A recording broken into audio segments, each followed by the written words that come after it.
What we have noticed is that where we've used the cameras, the amount of chemical that we're using is probably between, at best it's 5% and at worst it's probably 20, 22, 23% of the usage that was there before. Hi there, I'm Gareth Rowe. We farm in Georgina, which is at Walkaway in northern Western Australia. We farm about 6,000 hectares, about 2/3 wheat and 1/3 canola. Always wanted to be a farmer. I set out in about 1999, I think it was, to find a farm. Took 2 or 3 years to do that, and then bought this farm, which is Georgina Farms. I was living in the UK, eventually moved here permanently. We're farming in a marginal rainfall area. The wheat belt is on an edge of a desert. The weed issues are ryegrass and radish. We've always been conventionally broadacre spraying. The idea of moving towards cameras was to try and reduce the amount of chemical that we put on the farm. Chemicals and fertiliser probably account for 1/3 of our total business running costs, if not a bit more than that. The logic of reducing the chemical input by spraying with cameras is a much more sensible way of going. Green on green spot spraying is just reducing the herbicide that we're using across the farm.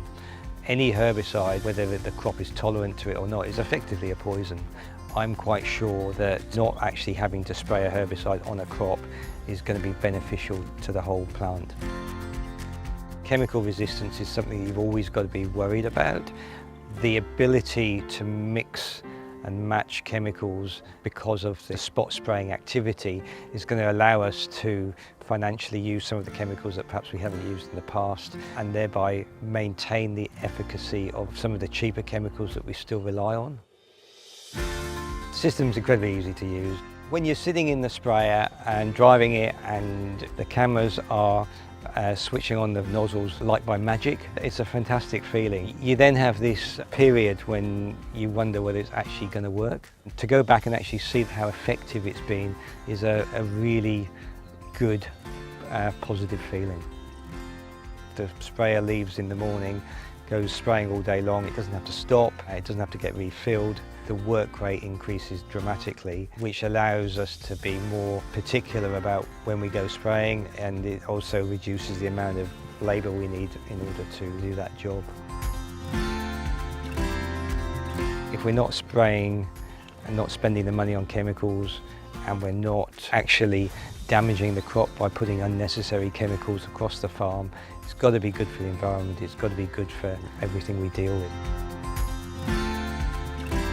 In the foreseeable future, there's going to be a lot more data that we could capture, weed maps, nutrition information, even down to how that then integrates with AI. I think over the next 10 years it's going to become a very significant part of our business. It will revolutionise what we do.